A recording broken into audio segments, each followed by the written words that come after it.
Muy, pero muy buenas tardes a todos los que se están conectando desde tantas partes del mundo para esta séptima sesión del curso de formación y crecimiento personal.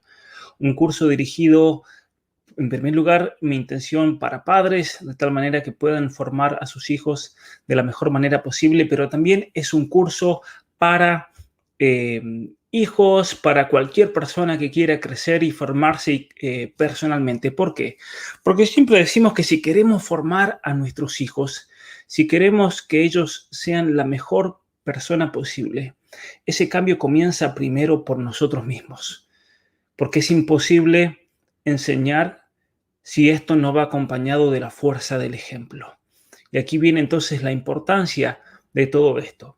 Como siempre, aconsejarles tomar notas, ya que de esa manera podemos aprovechar al máximo muchas de las ideas. Incluso muchos de ustedes me envían copias o fotos de algunas notas y me hacen reflexionar y pensar a mí también muchas de las frases que a uno a veces le van saliendo de modo natural a lo largo del curso. Como yo siempre digo, yo no soy un profesor, una persona que le gusta atenerse a un cierto esquema, si bien tengo un esquema para la clase y lo tengo todo pensado, pero ciertamente que el dar la libertad del pensamiento significa darle la primacía al pensamiento.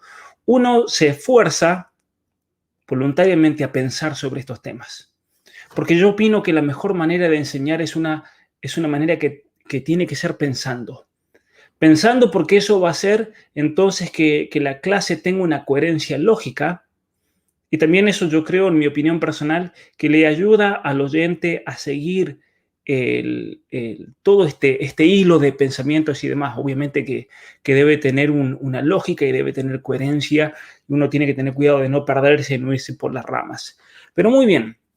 Un saludo enorme a todos los que se están conectando. Nuevamente les aconsejo tomar notas. Esta misma semana lo iba a hacer el fin de semana, pero por unas inconveniencias que tuve no pude enviar el material, pero esta semana misma lo envío se los prometo. A todos los que han donado para este curso, muchísimas gracias. A todos aquellos que me dicen que no pueden, pero quieren tomar el curso, esto también es para ustedes. Así que ningún problema. Algunos me preguntan si pueden donar más adelante.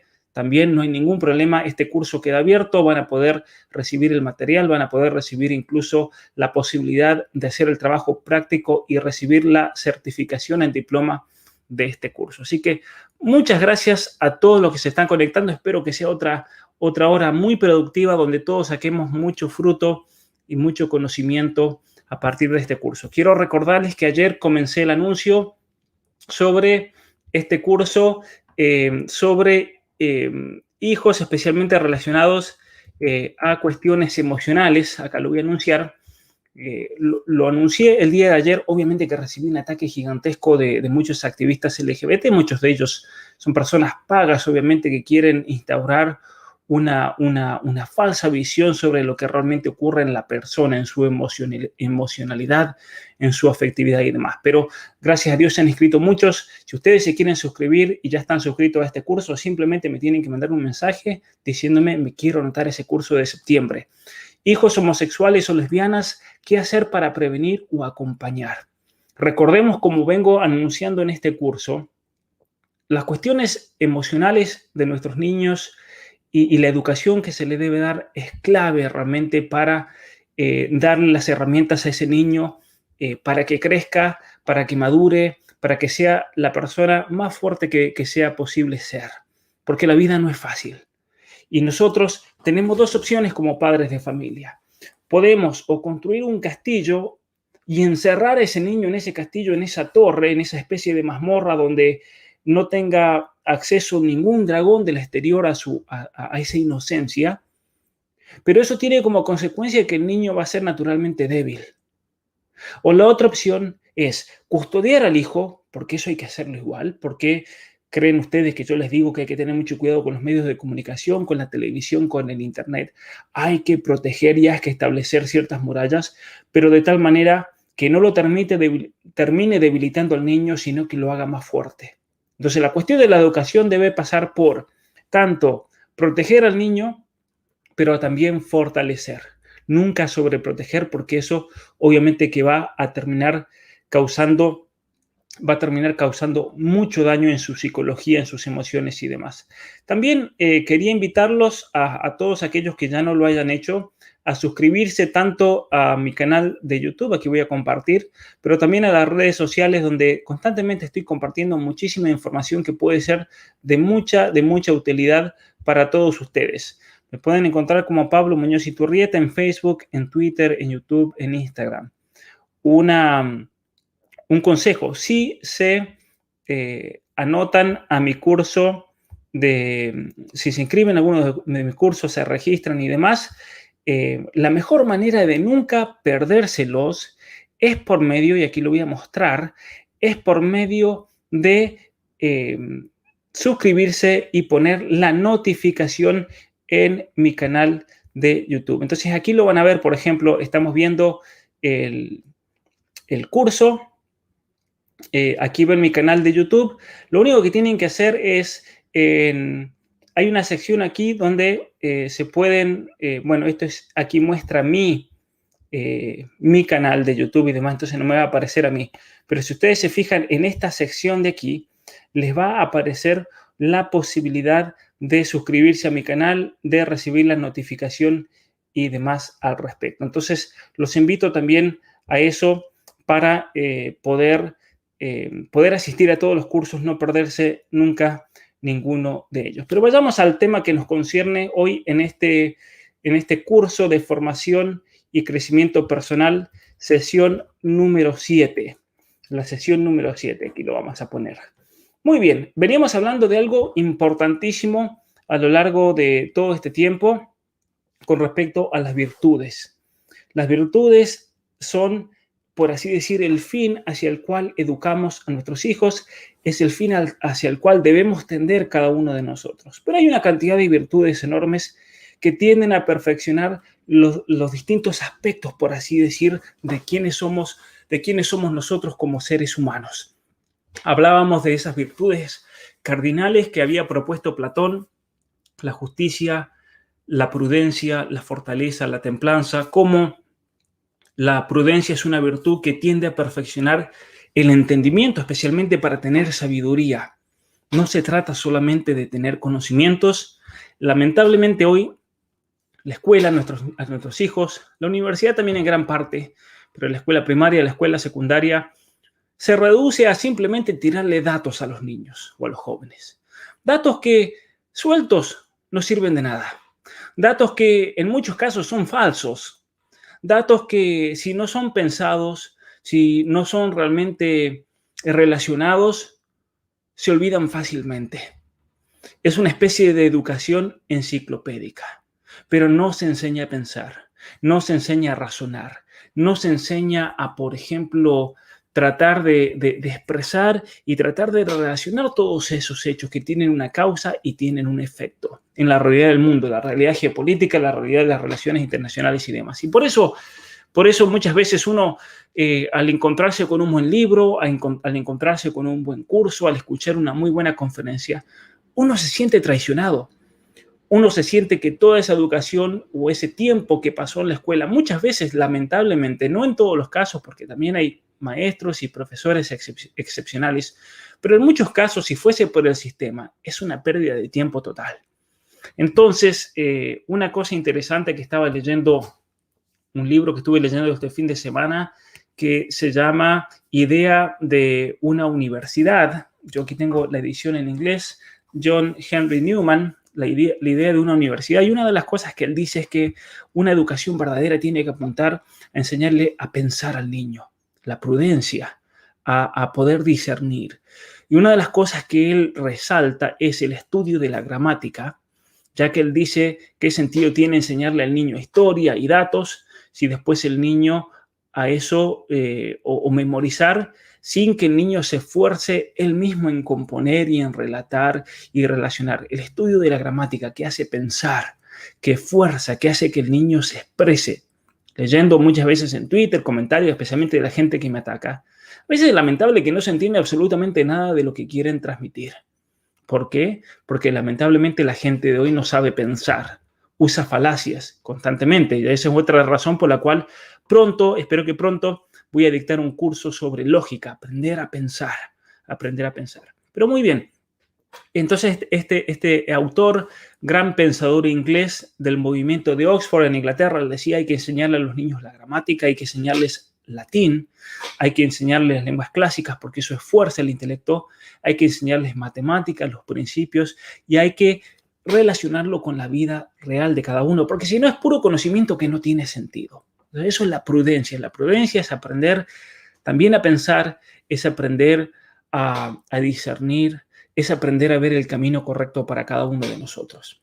Pero también tenemos la justicia, esa virtud que apunta a fortalecer la voluntad y especialmente la voluntad tiene como objeto el bien. ¿Y por qué tiene como objeto el bien? Porque todos nosotros percibimos la realidad y en la realidad la percibimos como verdadera. Incluso aquellos que dicen que no hay verdad o que todo es relativo. Todos percibimos la realidad como verdadera y como tal. Y por eso es que la aceptamos. Incluso aquellos que dicen no hay verdad, es todo relativo, eres un mentiroso. Inmediatamente se convierten en defensores de la verdad.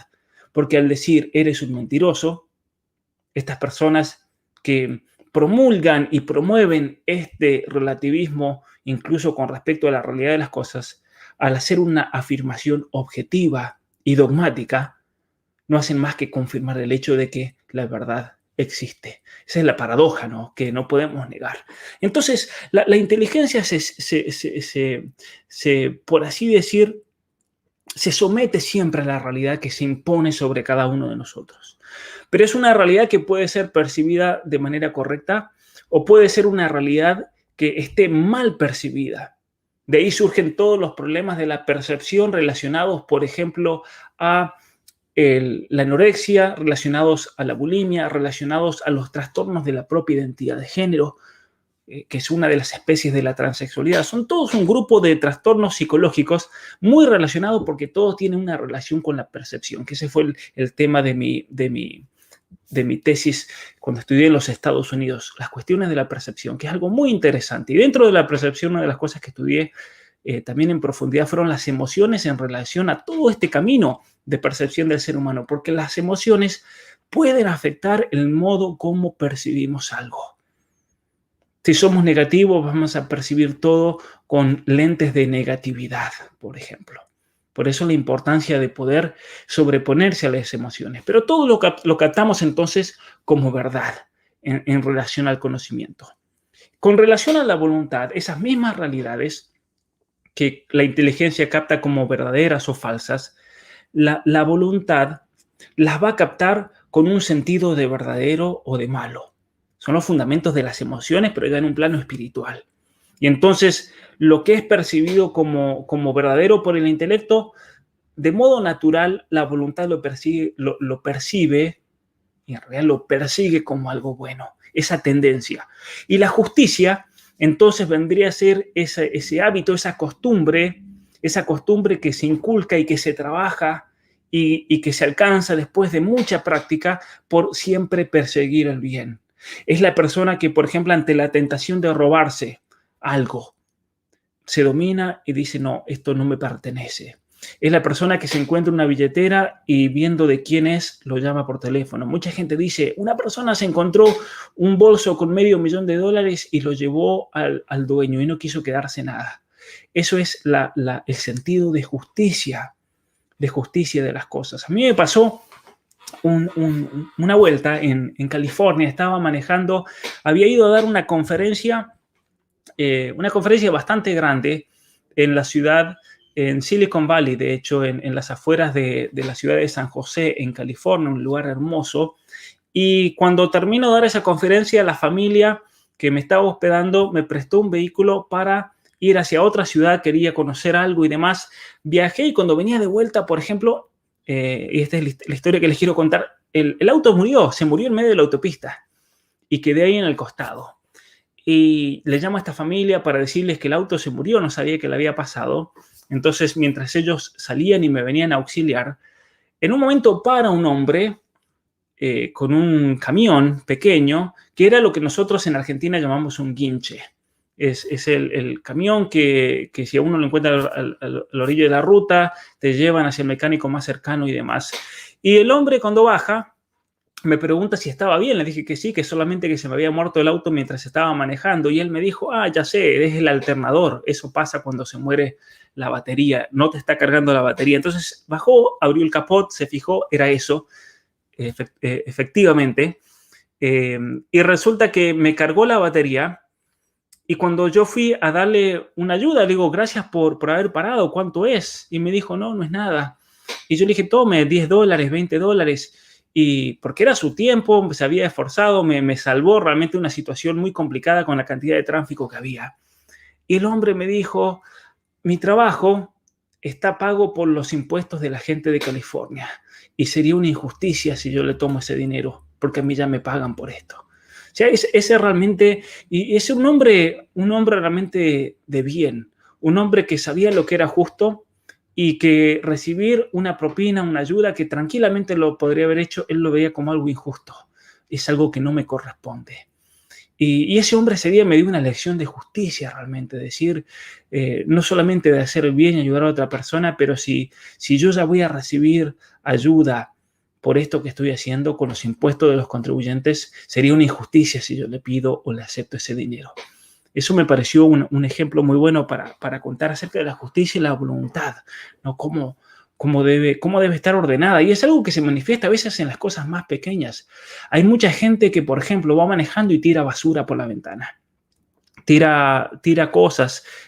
Me ha pasado de estar caminando en lugares en las afueras del Gran Buenos Aires y ver basura por todos lados. Y uno que está viviendo en Canadá o en otro país y llega y ve tanta basura, eso le impresiona porque eso no se ve aquí.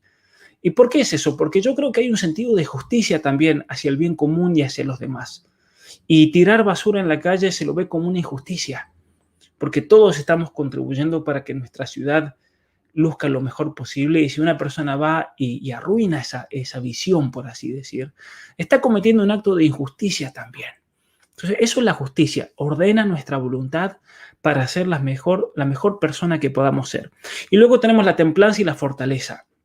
La templanza y la fortaleza son dos virtudes que apuntan específicamente a las emociones.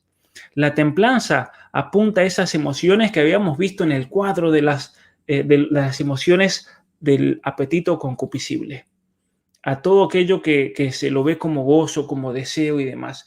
Uno tiene que tener un cierto control al respecto, porque si uno no se controla esas emociones, puede naturalmente desbandarse, o especialmente cuando se ve ante una situación difícil no va a saber cómo dominarse. Y la fortaleza hace referencia a todas aquellas emociones del apetito irascible, del bien arduo, de lo difícil de conseguir. Necesitamos fortaleza, necesitamos coraje, necesitamos tener un gran ánimo para a veces sobrepasar situaciones que son difíciles. Podemos pensar en la muerte de un ser querido, en la enfermedad de un ser querido, en la pérdida de alguien que amamos, en la muerte de un hijo, en la muerte de un esposo, en la muerte de un padre. La vida continúa. Y a pesar de la situación que uno tenga que sufrir, a pesar del dolor, a pesar de las circunstancias, la persona tiene que seguir haciendo lo que le corresponde por deber y no debe dejar que nada, absolutamente nada, le quiebre esa fortaleza. Pero para eso, obviamente, que hay que tener el control de las propias emociones.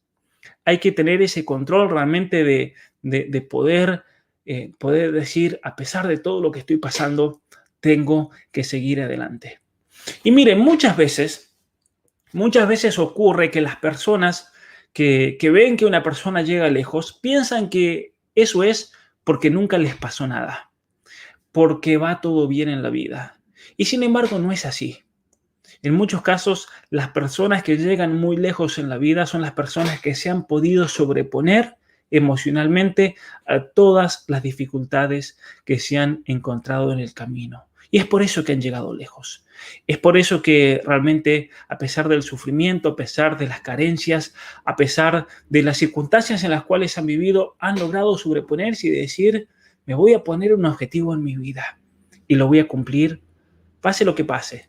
Puede que a veces ocurran circunstancias que son imprevistas, que van más allá de nosotros, pero tenemos que saber que tenemos que tener esas aspiraciones a algo que trascienda nuestra normalidad, a algo que trascienda realmente el modo como vivimos, no quedarse en la comodidad, porque el ser humano no está hecho para la comodidad.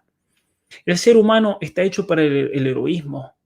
El ser humano está hecho para el sacrificio y es algo que lo podemos ver no solamente desde el punto de vista, por ejemplo, teológico, porque tenemos un llamado trascendental de Dios, pero también desde el punto de vista neurobiológico.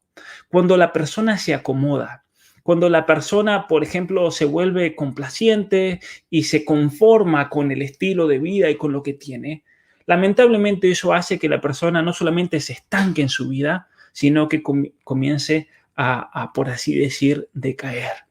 Y eso nunca, nunca, jamás realmente es bueno. Por eso la importancia de tener motivación y de poder, obviamente, controlar las emociones cuando no tenemos realmente ánimo o no tenemos fuerza para seguir. Es ahí cuando realmente vamos a crecer. Entonces, si ustedes me dicen, Pablo, me siento en una situación terrible en mi familia, en mi hogar, con mi esposo, con mi esposa, con mis hijos, y no sé para dónde seguir, es ahí cuando ustedes en realidad tienen la oportunidad para crecer. Porque es así como se crece en la fortaleza, es así como se crece en esta virtud de la ecuanimidad que venimos viendo en estos días, que logramos contener y logramos, por así decir, dominar y poner las emociones al servicio de lo que tenemos que hacer. Es ahí cuando no tengo ganas, cuando siento que todo el mundo se despedaza, cuando todo el mundo se cae a mi alrededor, cuando me encuentro en una situación que parece de caos absoluto. Es ahí realmente cuando tengo que forjar mi espíritu. Como un dicho que escuché cuando estaba en la secundaria y me ha quedado grabado, que el hierro y el oro se forja con fuego. Cuando el fuego quema, cuando el oro parece débil, cuando el hierro se derrite, es ahí cuando se puede lograr algo más. Y solamente pasando por ese camino, que no porque sí, por ejemplo, la tradición, no solamente cristiana, sino la mayoría de las tradiciones ancestrales llaman como un paso de purificación. Es algo que es parte de la vida de cada uno de nosotros. Todos nosotros tenemos que purificarnos. Todos nosotros pasamos por ese fuego que arde y que nos quema y que ahí tenemos la gran posibilidad de decir, lo voy a atravesar, porque igual lo voy a tener que atravesar, o me voy a negar a atravesarlo y voy a permanecer en la inmadurez. Muchas personas tienen conciencia de que esa purificación, de que ese momento duro en la vida, de que esa noche oscura, por ejemplo, como la han llamado los grandes místicos, tarde o temprano llega en la vida de cada uno. Y es una prueba grande. Y las personas que sean grandes, que están escuchando el curso, lo sabrán mejor que yo, porque han tenido que pasarlo una y otra vez en sus vidas. Es algo que uno, por ejemplo, en el ámbito de la psicología, en el ámbito de lo que es la persona humana, lo ve una y otra vez. Es una gran realidad. Es una realidad que lamentablemente hoy en día, por la ideologización de las universidades, no se estudia y no se la menciona, pero es algo central en el crecimiento y en la formación personal de la persona. Hoy en día, lamentablemente, la psicología, no todas las facultades de psicología, pero la gran mayoría simplemente apuntan a una terapia afirmativa, afirmar todo lo que el paciente venga y proponga. Si el paciente viene con un problema, hay que afirmarlo, no hay que motivarlo a crecer, a realmente superar esa situación. Es todo aceptar, afirmación y demás. Lo cual no tiene absolutamente ni sentido, porque imagínense que un médico oncólogo se encuentra ante un paciente que, por ejemplo, viene por una grave situación, por un tumor, por un cáncer, y el médico lo afirme, acepta tu cuerpo, acepta tu situación, que no te discriminen. Eso sería una locura. Y lo mismo ocurre con los problemas del alma, porque la psicología, aunque la psicología lo niegue, la psicología estudia el alma, y cuando la psicología niega que el alma existe, se convirtió en una farsa. Se convirtió en simplemente una pseudociencia ideologizada. Por eso la gran crítica, por ejemplo, de un pensador argentino que enseñó mucho tiempo aquí en Canadá y que murió hace poco, de apellido Bunge, Mario Bunge, él decía que la psicología estudia el alma, pero la psicología también tiene que tener un gran fundamento, gracias a que tenemos la tecnología hoy en día, en la neurobiología. Son los dos aspectos, ¿sí? El aspecto físico y el aspecto espiritual, que se unen de manera admirable en el ser humano. Y es ese ser humano como cuerpo, como alma, como emociones, como afectividad, como espiritualidad, un hombre dotado, un ser humano dotado de inteligencia, de voluntad, de libertad, que sí o sí en esta vida pasa por esas grandes pruebas, por ese paso de purificación, pasa por lo que se llama esa noche oscura. Y es ahí entonces cuando se forja. Muchas veces el ser humano es consciente, entonces decía yo, de eso. Ese día va a venir. ¿Y qué pasa? Muchas veces a la persona le da temor. Y esa es una de las razones yo encuentro por el cual las personas muchas veces no crecen en la vida. Porque eso exige mucho esfuerzo. Hay personas que se dan cuenta que la situación actual en la cual viven no es la mejor. No es tal vez la situación que ellos deseaban. No es la situación que los haría mejor personas. Pero sin embargo deciden quedarse en esa situación porque cambiar implica esfuerzo, implica dolor, implica purificación. Y entonces, ¿qué hay que hacer en una situación así? No hay que tener miedo, no hay que tener temor. Porque el temor, como bien lo vemos en estos días de hoy, el temor estanca. El temor nubla la inteligencia, nubla la justicia, ese sentido de justicia, nubla la prudencia del ser humano. El temor, el miedo neurobiológicamente, y esta es la aplicación neurobiológica también de por qué hay una relación entre el miedo y el no tener prudencia muchas veces.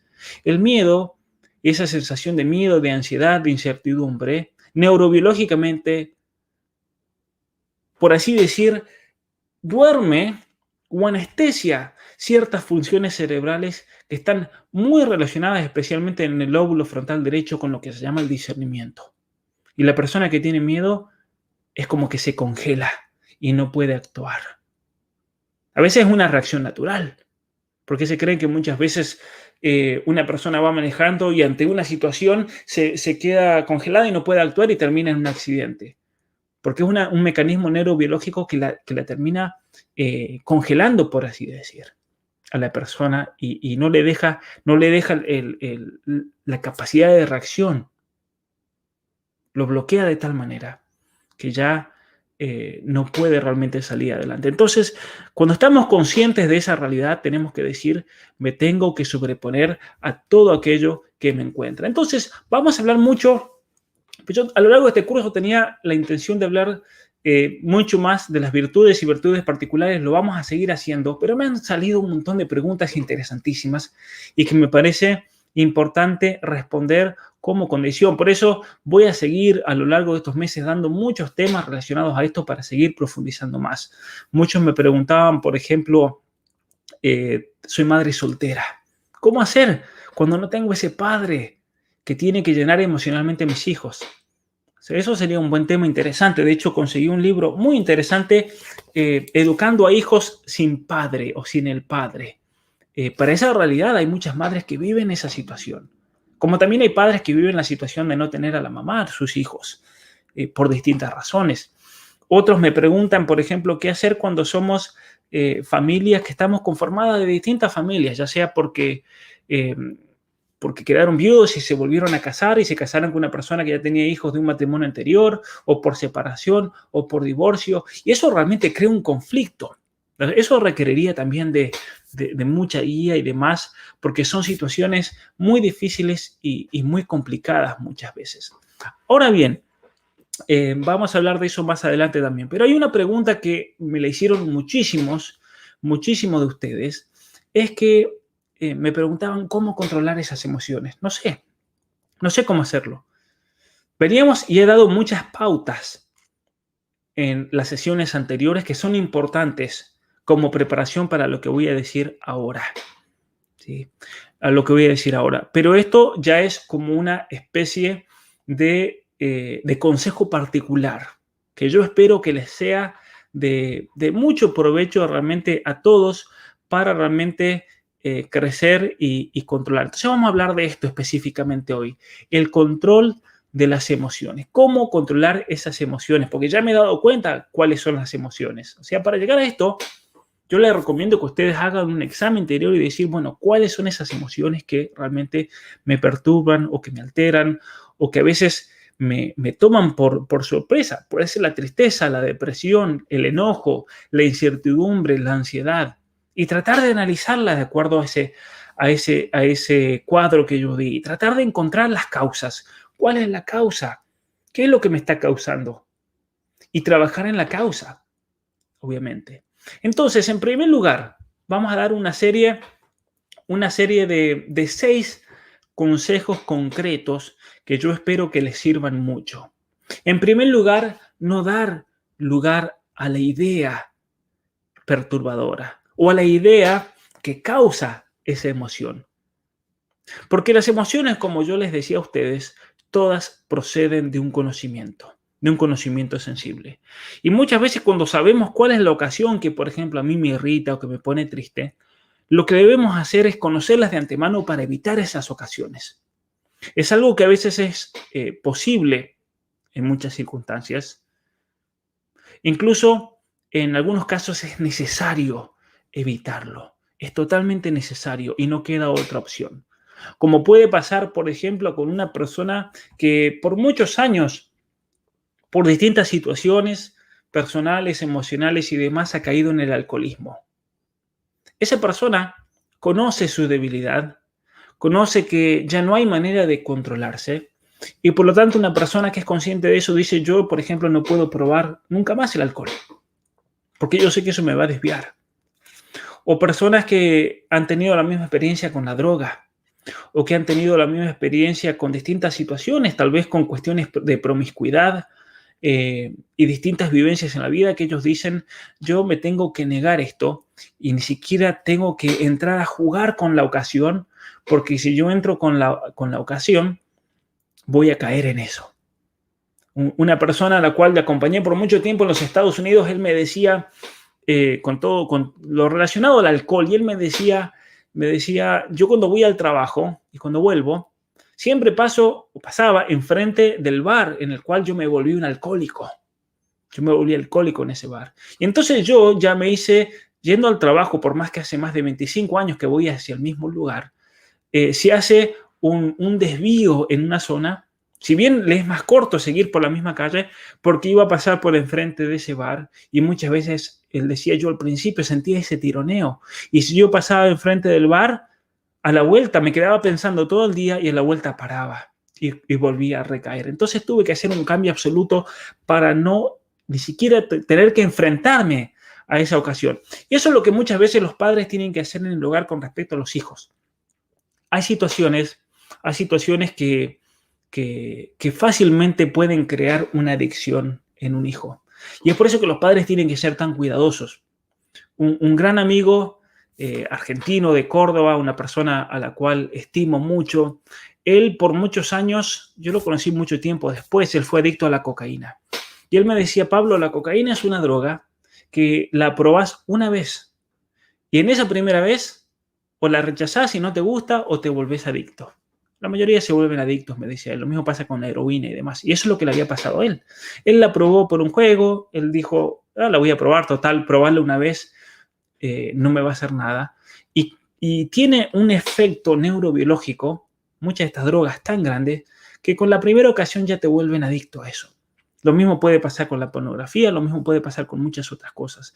Por eso el hecho de proteger a nuestros hijos y de que no estén expuestos a esas ocasiones que realmente le pueden hacer un daño no solamente psicológico, sino también un daño neurobiológico, un daño cerebral. Una de las cosas que yo estudié en profundidad, tuve la oportunidad en la universidad de los Estados Unidos, es estudiar los efectos neurobiológicos, los efectos cerebrales de personas que lamentablemente se habían vuelto adictas a la pornografía. Y ahí uno descubría, claro, si una persona quiere superar a veces ciertas adicciones, no basta con solamente el control, no basta solamente con la abstinencia, por así decir, sino que también hay que corregir toda la estructura neurobiológica de la persona. Porque es una estructura neurobiológica, son todas redes neuronales que debido a la plasticidad del cerebro, el cerebro se va acomodando a ciertas situaciones. Y como el cerebro se va acomodando a ciertas situaciones, entonces hay que volver, por así decir, a desarreglar ese rompecabezas que se ha armado y volverlo a armar de tal manera que se produzca como un reseteo. Y solamente cuando se da ese reseteo es que la persona puede decir: estoy libre de la droga, estoy libre del alcohol, estoy libre de la promiscuidad, estoy libre de mi adicción a la pornografía, estoy libre de mi tendencia, por ejemplo, al suicidio, de mi tendencia a la depresión, al enojo, a la ira. Porque somos realidades psicológicas, físicas, neurobiológicas y espirituales. Y está todo muy relacionado realmente. Está todo muy relacionado. Muy, muy relacionado. Una pregunta que hacen es: ¿cómo hacer si tanto la droga como el alcohol y todo lo demás está en todos lados? Yo les voy a decir una cosa. A sus hijos tienen que crearlo con una fortaleza tal y un sentido de justicia y de dominio personal que en cuanto ellos vean alcohol, en cuanto ellos vean droga, tengan la fortaleza de decir: yo de aquí me voy, y no jugar con eso. Porque en el momento de la adolescencia, uno de los problemas que se siguen de nuestra constitución neurobiológica, que no tendría que ser un problema, pero hoy en día se vuelve un problema, es el hecho de que el joven, como está en ese proceso de socialización, neurobiológicamente, entonces el cerebro actúa de tal manera que debemos ser aceptados por el resto. Es parte de la maduración personal. Y es por eso que esas estructuras cerebrales son las estructuras centrales entre los 13, 14, 15 y 16 años. El joven no piensa con el lóbulo frontal derecho, no discierne. El joven piensa o se guía por la aceptación de los demás. Y entonces, si mi círculo me pone presión, es muy fácil a un joven hacerlo ceder. Por eso, por ejemplo, todas estas campañas de educación sexual que apuntan al consentimiento, tener sexo mientras la joven consienta, no tiene sentido, porque los jóvenes, y esto está demostrado científicamente, neurobiológicamente no pueden consentir porque no tienen la capacidad de consentir. Eso es un gran error. Y es por eso que los jóvenes ceden ante la presión social. Y es por eso que ahí es cuando hay que tenerlos muy formados y que sean fuertes y que sean agresivos. Que sean agresivos realmente. Porque es la única manera de poder realmente sobreponerse a la tentación de fumar, de drogarse, de la marihuana. Como es terrible aquí en Canadá, como está legalizada la marihuana, muchos jóvenes dicen: pero si es legal, por ejemplo. Entonces al joven se le da la idea de que está bien. Siendo que tiene repercusiones neurobiológicas la marihuana terribles, especialmente en los jóvenes, cuando el cerebro se está desarrollando. Entonces, hay que tener mucho cuidado con esos ambientes. Y que sean los jóvenes mismos, yo le voy a dar un consejo como padre, que sean los mismos jóvenes los que sean los agresivos y ellos se opongan a eso. Pero para eso tienen que hacer todo un trabajo de preparación muy grande de muchos años. Y que los hijos sean agresivos. Y que ser agresivo significa esto, que si el hijo, por ejemplo, para salir de una situación así, tiene que darle una buena trompada al que lo está tratando de subyugar, por así decir, que lo haga. No hay que tener problema de eso. Porque la violencia está inscrita y la agresividad en nuestros circuitos neurobiológicos para esas situaciones. Que sea bajo control. Cuando uno se tiene que defender, uno tiene que protegerse, por ejemplo. Eso hay que tenerlo bien en claro también. Entonces, muy bien. Los cambios neurobiológicos, ¿cómo se producen? Se producen, porque preguntan acá si uno se puede forzar, pero el cambio neurobiológico se da naturalmente. Pero para eso tiene que pasar generalmente el mismo tiempo que una persona, por ejemplo, estuvo en la droga, estuvo en el alcohol, tiene que pasar el mismo tiempo para que esas redes neurobiológicas, neuronales, se desarreglen y se reacomoden nuevamente. Entonces, si una persona, por ejemplo, fue drogadicta por una X cantidad de años, tiene que pasar una X cantidad de años esforzándose y reestructurando y realmente reacomodando, y eso se va dando de modo natural. Tampoco hay que asustarse y pensar que eso solamente va a ocurrir por arte de magia, ¿no? Pero eso requiere mucho esfuerzo y eso explica por qué la persona a veces siente esos tirones de decir yo quiero realmente volver a hacer esto, volver a hacer aquello y demás. Entonces es muy importante esto en la educación de nuestros hijos, pero también en lo propio. Saber que nuestras estructuras neurobiológicas, a medida que nos vamos perfeccionando, a medida que vamos adquiriendo hábitos, por eso la importancia de un horario, por eso la importancia de tener regularidad en la vida, eso educa naturalmente a nuestras redes neuronales. Y el cerebro es impresionante cómo trabaja como plasticidad. Y el cerebro es tan increíble que no solamente, y estos son descubrimientos que se han hecho en los últimos 7, 8 años, el cerebro no solamente, por ejemplo, tiene distintas funciones que se van prendiendo, sino que cuando en alguna situación o por alguna situación, alguna de las funciones cerebrales, esas regiones del cerebro han quedado totalmente averiadas por un accidente, por un golpe, por una enfermedad, por una operación, el cerebro tiene tanta plasticidad que se está descubriendo en los últimos años de que hay funciones del cerebro que inmediatamente comienzan a hacer las funciones de otras funciones que han quedado deshabilitadas, por así decirlo. O sea que es impresionante. Es impresionante realmente eso. La capacidad de adaptación que tiene el cerebro. Y así como el cerebro lo podemos destruir por adicciones, porque de hecho eso es la definición de adicción, cuando el cerebro se siente necesitado de algo. Por eso mucho cuidado cuando los niños, por ejemplo, gritan y lloran porque les quitaron el tablet, les quitaron la pantalla, porque no les prenden el televisor, porque puede ser que se haya desarrollado una adicción.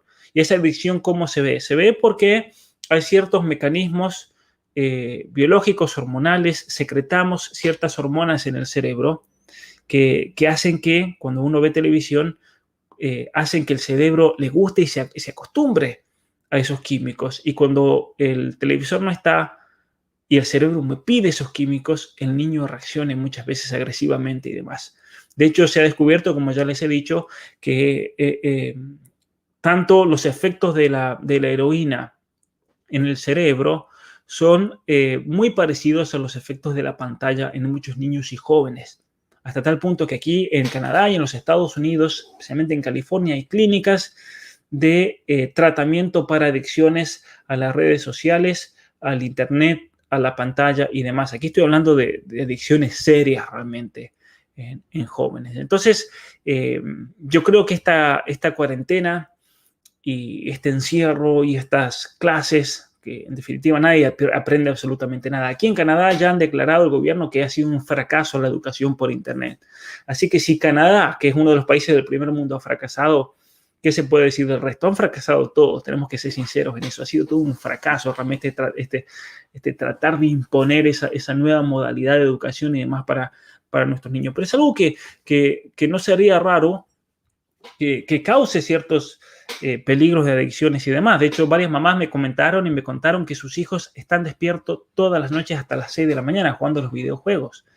Y claro, al escuchar este curso y demás se han dado cuenta que ese no es un comportamiento normal, que un niño juegue desde las 8, 9, 10 de la noche hasta las 6 de la mañana y se quede dormido, que juegue durante la noche y duerma durante el día, porque es el comportamiento propio de un adicto.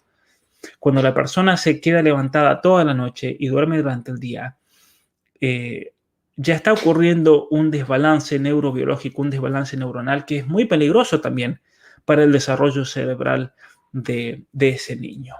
Así que muy bien, decíamos que no hay que dar lugar entonces a la ocasión, a la idea. Y para eso hay que ocupar muchas veces la atención en otras cosas.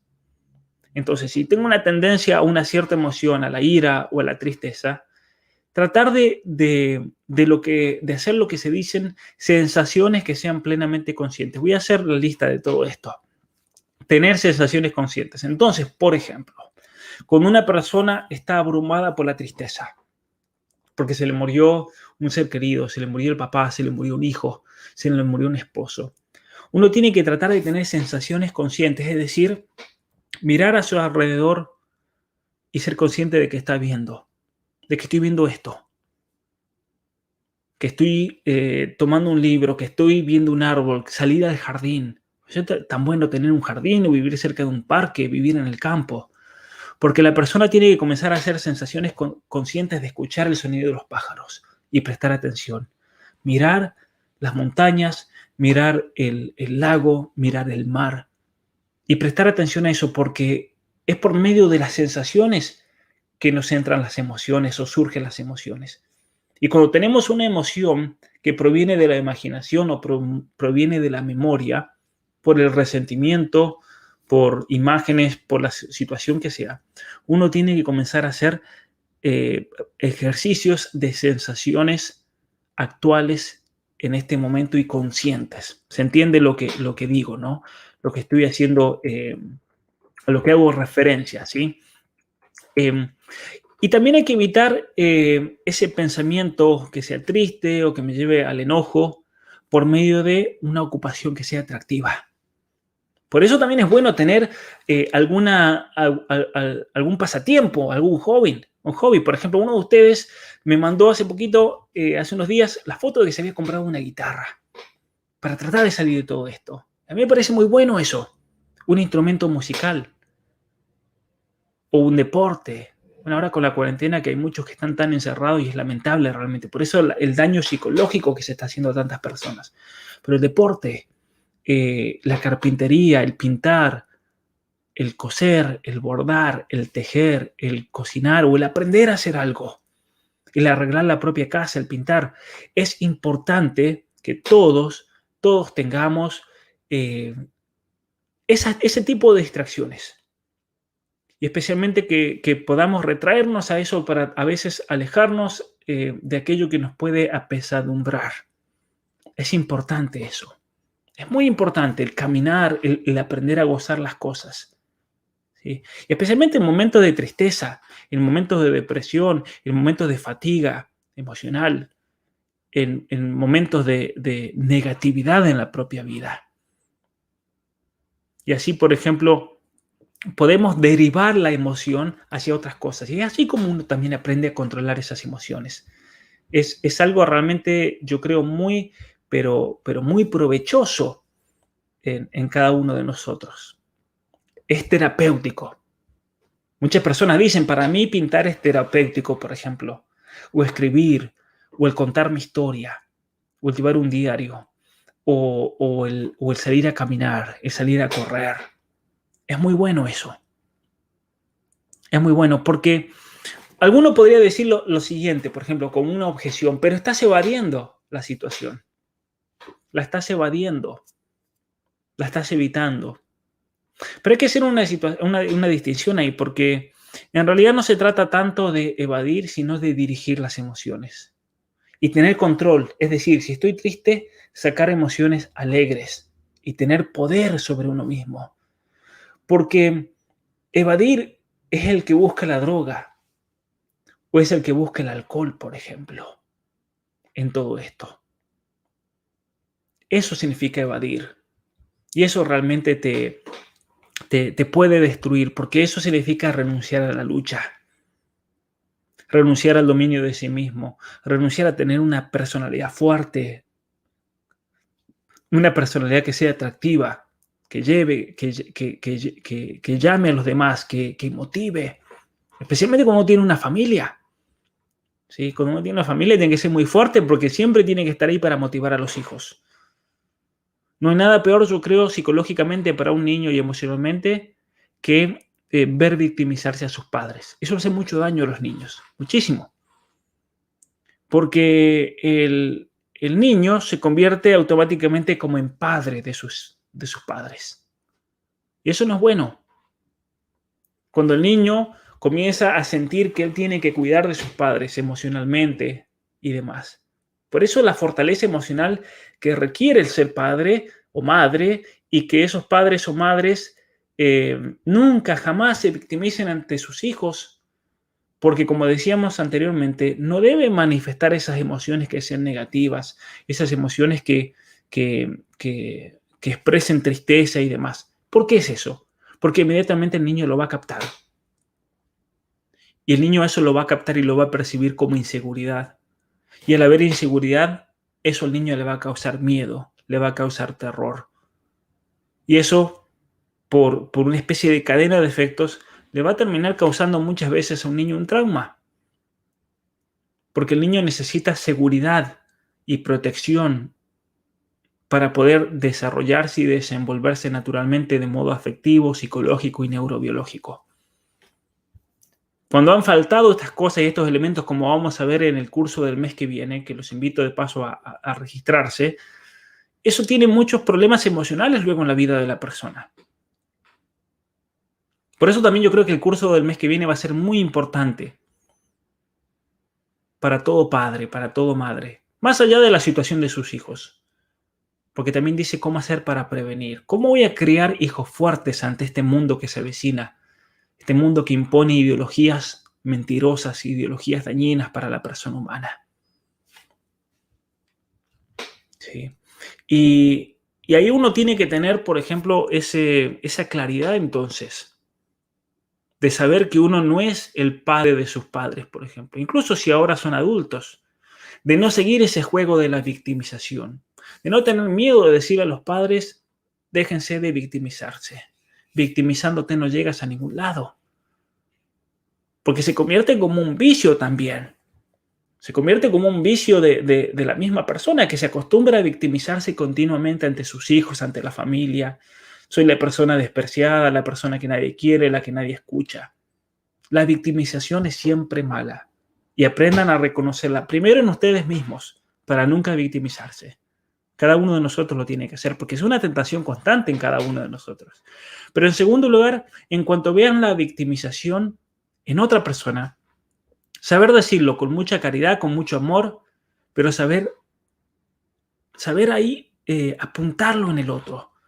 Porque si realmente queremos ayudar a la otra persona, se lo tenemos que decir. No te victimices. Porque la victimización es hundirse, es aceptar la condición y no tener la visión para salir adelante. Y es hundirse realmente. Eso es hundirse realmente. Muy bien, otro ejemplo, vamos a ponerlo aquí. Segundo consejo es cambiar la apreciación del sujeto que nos impresiona, o del suceso que nos impresiona. Tratar de verlo de otra manera. Cuando publique el libro sobre el perdón que vengo trabajando hace mucho tiempo, también en relación con todo esto también, pero es tan profundo ese tema que exige de un libro aparte. Y voy a dar un curso también al respecto para aprender a perdonar. La cosa central en el perdón, por ejemplo, para poder superar situaciones, traumas, vivencias, es mirar esa realidad, pero desde otro punto de vista. Mirar esa realidad de tal manera que ya no me afecte emocionalmente. Porque me di cuenta que el pensar en eso me destruye. Y no quiero destruirme, no quiero victimizarse. Eso debe ser la motivación para perdonar también. Porque muchas veces nosotros, por nuestra cultura, por ejemplo, y tradición cristiana, sabemos que hay que perdonar o pedir perdón, y pedimos perdón por nuestras faltas, pero muchas veces nos olvidamos de perdonar realmente. Porque es un ejercicio muy difícil y requiere de mucha fortaleza, de mucha valentía. Perdonar significa ver esa situación desde otro punto de vista, cambiar la apreciación, de tal manera que no me afecte más. No significa olvidarse. Es iluso cuando una persona dice perdonar es olvidar. Olvídate ya de eso, no se puede olvidar. Y no hay que olvidarlo tampoco. Es verlo desde otra perspectiva.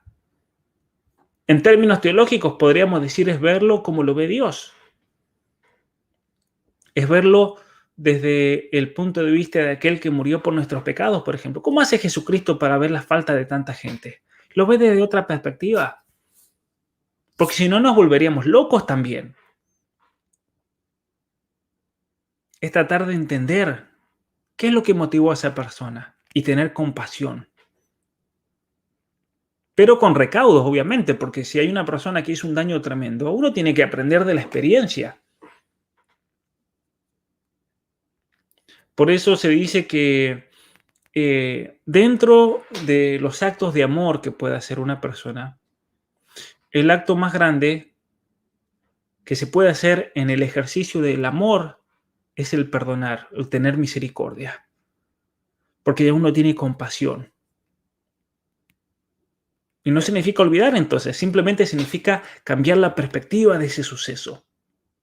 Y muchas veces nos damos cuenta que necesitamos perdonar por medio de las emociones. Muchos de ustedes cuando hicieron el análisis de las emociones dirán, se dieron cuenta inmediatamente, por ejemplo, qué cosas son las que me molestan del pasado. Y esas cosas que salten inmediatamente en la conciencia de cada uno de nosotros, en su conocimiento, en su memoria, esos son los sucesos que si hoy en día todavía hacen que resurja una emoción, lo debo perdonar. Y no tener miedo de eso, y no tener problema tampoco, miren, si ustedes se dan cuenta que llevan años con algo ahí escondido que no han sabido perdonar. No se echen la culpa por eso, ni caigan en la victimización o se sientan mal por haber pasado tantos años con eso en el corazón. ¿Por qué? Porque esta es la oportunidad para crecer. Véanlo del lado positivo también. Es la decisión que yo tomo hoy en día para crecer y ser mejor y perdonar. Cambiar la apreciación de ese suceso. Pero bueno, esto es un tema muy profundo que exige mucho más de lo que yo he dicho hoy y para lo cual yo tengo preparado y espero poder hacer también todo un curso en relación al perdón, porque el perdón también está muy relacionado a la cuestión de la percepción.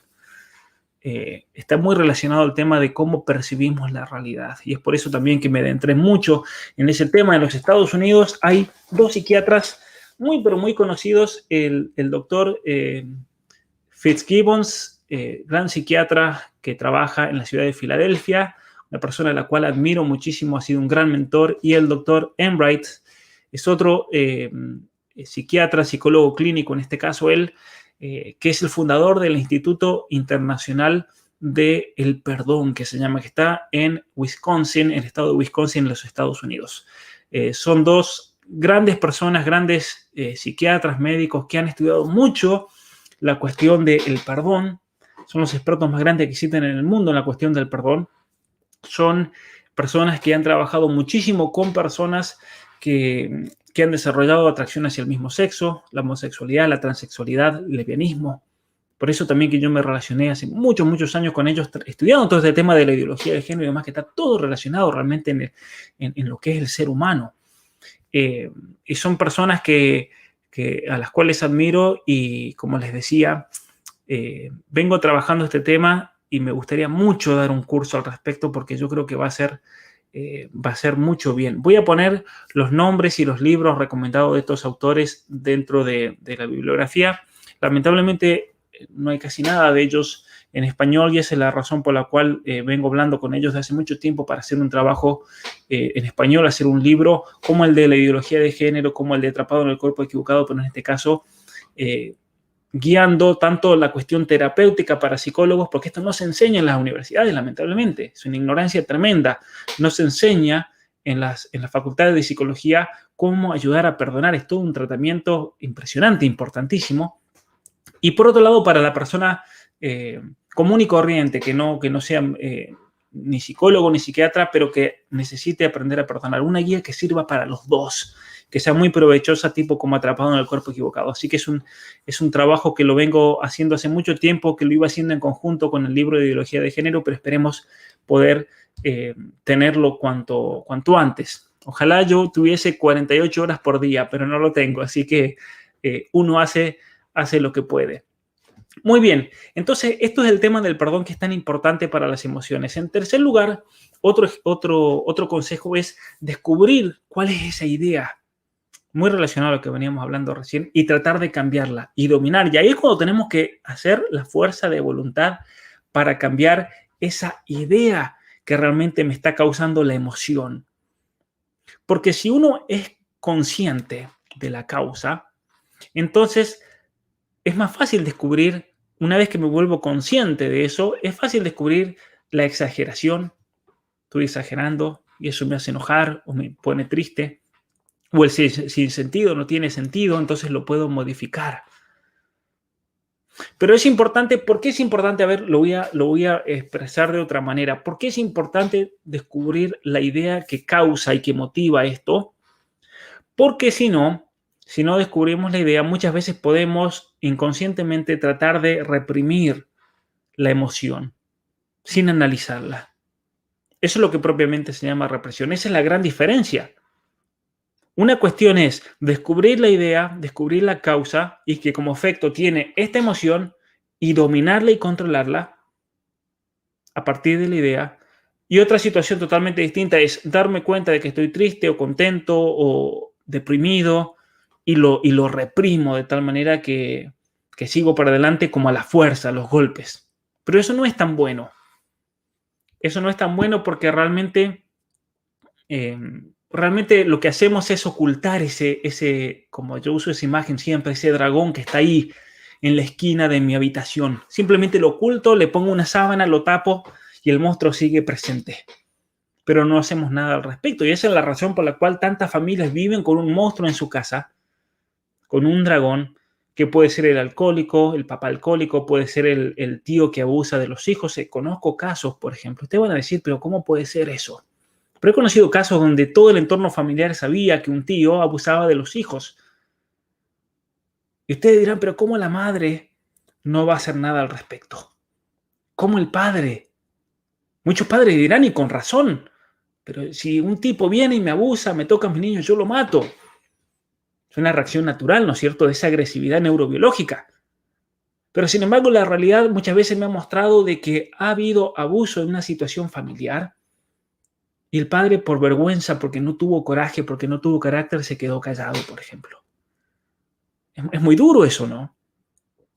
O cuando a veces la madre es cómplice del abuso que está cometiendo un padre con sus hijas, por ejemplo. He conocido casos así. Aquí en Canadá, por ejemplo. De mujeres que vienen a uno y le cuentan las historias. Que es muy duro superar eso, ¿no? Y el enojo. He conocido casos de mujeres que han caído en el feminismo radical porque ellas me han dicho comenzaron a odiar al padre, pero también odiaban a la madre. Porque la madre fue cómplice de eso. Son cosas muy duras realmente. Son situaciones muy difíciles. Y es ahí cuando entonces el entorno familiar esconde, reprime esa situación. Cuando en definitiva tenemos que tener el coraje de decir no, tenemos que reconocer. He conocido el caso, por ejemplo, de una familia en una iglesia, una familia muy conocida, muy envuelta, y uno de sus hijos fue abusado por un miembro de esa iglesia. Y esta familia tapó ese abuso del hijo. Lo cual uno dirá, ¿cómo van a hacer? ¿Cómo lo van a tapar a eso? Todo porque por tratar de cubrir su propio nombre. Porque claro, la familia tal, que es tan prestigiosa, le abusaron a un hijo. Entonces, ¿qué va a pensar la gente de nosotros? Y fue una decisión de esos esposos para que el nombre de la familia no sea arruinado ni nada. No vamos a decir nada. Porque claro, tenían más miedo del pensar de los demás. Esa era la prioridad más grande que el bien de sus hijos. Y uno dirá, pero qué locura eso, ¿no? Es realmente. Por eso es importante también tener en cuenta esto y ser consciente de estas realidades. Voy a compartir más información al respecto porque no nos da el tiempo realmente para explicar todo como me gustaría, pero una vez que descubrimos esa idea perturbadora, debemos poner el sentimiento y la tendencia contraria. Somos seres humanos, somos libres, tenemos inteligencia y tenemos voluntad. Entonces, no hay nada, ninguna situación ni idea que nos puedan controlar y perturbar totalmente. No existe. Pero todo eso va a depender del control emocional que tengamos de cada uno de nosotros. Y ahí es cuando realmente se requiere el esfuerzo de la voluntad. Aunque el mundo se venga abajo, yo me voy a mantener fuerte y voy a poner el sentimiento y la tendencia contraria. Eso es importante. Porque yo les decía, y esto se ha descubierto, que los niños en primer grado, en jardín de infantes, primer grado, segundo grado, vuelven loca a la maestra. Porque generalmente es una maestra la que está en esos cargos. Yo no conozco, tal vez hay, pero no conozco ningún caso conozco un caso de maestros de segundo y tercer grado, pero no conozco casos de maestros de primer grado. Tal vez lo hay y ustedes me corrigen, pero en general son maestras. Y los niños la vuelven loca a la mujer los primeros días. ¿Y por qué la vuelven loca? Porque la están probando. Es un mecanismo neurobiológico por el cual los niños en conjunto, sin planearlo, sin pensarlo, por una cuestión de supervivencia, la están probando. Porque es una desconocida.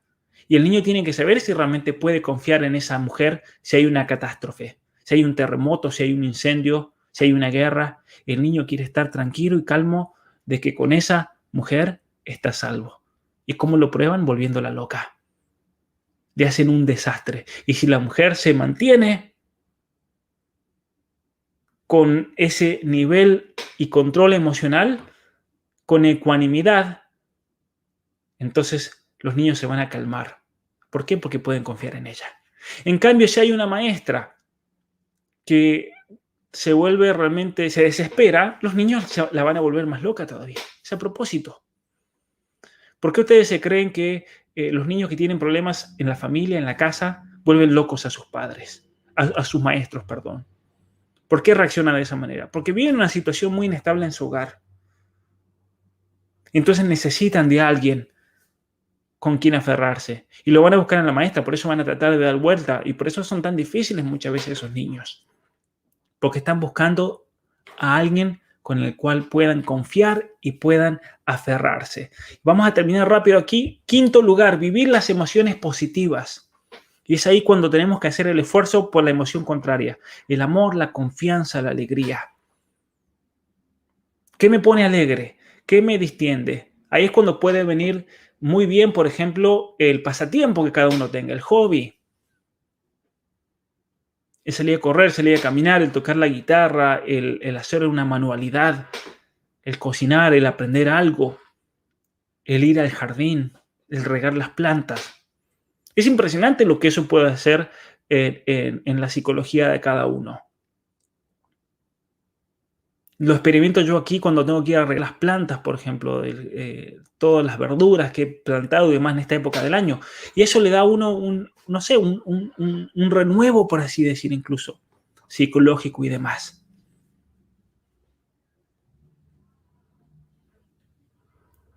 Muy bien, y en último lugar, como último consejo, cambiar la expresión controlable. ¿Qué significa eso? Significa que muchas veces la tristeza, la ira, nos cambian la expresión del rostro. Y entonces uno lo que tiene que hacer, hay una expresión en inglés que se dice así, fake it till you make it. Hay que pretenderlo hasta que eso se haga realidad. Entonces, si estoy triste, poner cara de alegre. Hasta que realmente, por medio de la expresión fisiológica, logre sacar esa emoción de adentro. ¿Y eso por qué? Tiene una explicación neurobiológica. Nuestras emociones están muy relacionadas también con las expresiones faciales. De tal manera que va de los dos lados. Si la emoción es una, la expresión facial va a ser otra. Pero también se ha descubierto que si la expresión facial es determinada, eso influye en los mecanismos neurobiológicos. Entonces, es como una calle de dos vías. ¿Se entiende? Entonces, el rostro que resulta de la tristeza puede también convertirse en el rostro de la alegría, que termina resultando en alegría. Por eso la importancia del semblante alegre y la importancia de la sonrisa. Es muy importante sonreírle a la vida, pase lo que pase. Porque el tener una sonrisa en el rostro, el llevar esa sonrisa, va a tender, incluso desde un punto de vista neurobiológico, a calmar las emociones y lograr la equanimidad. No hay nada mejor, por ejemplo, para un niño de 2, 3, de 4 años que una madre y un padre sonriente. Y eso cualquiera lo puede experimentar. Experiméntelo con un niño desconocido. Sonríanle. Y a ese niño le van a alegrar el día. ¿Por qué es eso? Porque por medio de la sonrisa, ¿sí?, uno transmite algo interior que es lo que se llama la calma, el control. Claro, es algo como menciona aquí en la terapia cognitivo-conductual, por medio del conocimiento que el rostro repercute en las emociones. Es muy importante. O parafraseando a C.S. Lewis, obrar como si tuviéramos esa emoción. Obrar como si estuviésemos contentos. Obrar de tal manera que alcance la alegría, la paz y sobrepase la tristeza, el dolor, la bronca, la ira o lo que sea. Porque son, en definitiva, desde el punto de vista neurobiológico, muchas de estas emociones son malas también para el ser humano. No son buenas experimentarlas por largo tiempo. Por eso la importancia de controlar las emociones de tal manera que uno las pueda regular, de que uno las pueda guiar y de que uno las pueda sacar cuando el momento corresponda.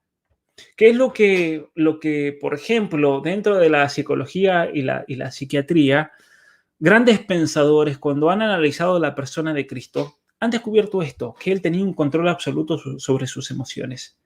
Y cuando él necesitaba estar enojado, se enojaba. Pero no se enojaba porque esa emoción se imponía sobre él, sino porque él la sacaba cuando había que hacerlo. Cuando se encuentra, por ejemplo, con los mercaderes en el templo. Un control total sobre la persona de cada uno. Muchas gracias por la atención. Gracias a todos por estar conectados. Los invito a que le den me guste o no me gusta al video, pero dejen algo, por favor. Si lo vieron 1000, que sean 1000. La suma total de los me gusta, no me gusta. Gracias por el apoyo. Gracias por contarme sus historias, por compartir. Disculpen si a todos no les respondo inmediatamente porque no me da el tiempo, pero tarde o temprano les voy a responder, eso se los prometo. A todos los que están interesados en el curso del mes que viene sobre la educación, relacionada a la educación de los hijos, pero especialmente con relación a la homosexualidad, el lesbianismo, qué hacer, cómo prevenir, cómo ayudar, cómo curar y sanar esas heridas. Me saltaron todos los del lobby LGBT porque no hay nada que curar. Bueno, esa no es mi experiencia con la cantidad, con los cientos de personas con los cuales he tenido que tratar. Heridas muy dolorosas y profundas y demás. Así que gracias a todos. Les deseo lo mejor. Gracias a los que han donado nuevamente. Gracias a ustedes puedo seguir haciendo esto. Y gracias a ustedes también podemos seguir ofreciendo esto para aquellos que no pueden, que no tienen los medios, porque yo siempre he querido que lo que uno recibió, uno lo tiene que compartir siempre. Como hay una anécdota muy, muy interesante. En Estados Unidos había un gran hombre, y con esto termino. Su nombre era Fulton Sheen, era un obispo, él enseñaba en mi universidad. Y él tenía fama de hacer milagros. Y siempre como nos faltan, ¿no?, personas que tienen esa fama, tienen ese poder misterioso muchas veces, ¿no?, que es innegable. En Estados Unidos había un gran pastor, no recuerdo el nombre, pero tenía también fama de hacer milagros y curar. No estoy hablando de los estafadores que van y sanan. No, estoy hablando de gente que realmente con un poder espiritual de Dios único. Y en un momento él estaba muy cansado, había estado predicando y saludando a gente, y en un momento una familia lo quería ver porque tenía un niño muy enfermo. Y solamente quería que este hombre le tocara la cabeza y orara por él. Y era muy tarde, y cuando un secretario va y le comunica, pero simplemente le pregunta, ¿cómo le digo que no a esta gente? Él dijo, no voy, tengo que ir. Y cuando una persona que estaba llegada, que estaba consciente del cansancio de este hombre, de Fulton Sheen, le pregunta por qué lo hizo, por qué salió y se fue afuera y vio a la familia y se quedó hablando con ellos y le tocó la cabeza al niño y demás. Y le dijo, ¿por qué tuvo que hacerlo? Y él dijo, porque el día que lo deje de hacer, se me va a acabar el poder. En realidad era un chiste de él, pero es algo que es muy real también. Y eso va para todos nosotros. Si Dios nos da un don, si Dios nos da un regalo, si Dios nos da una bendición en esta vida, uno lo tiene que dar.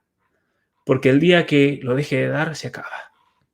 Muchas gracias y que tengan unas muy buenas tardes.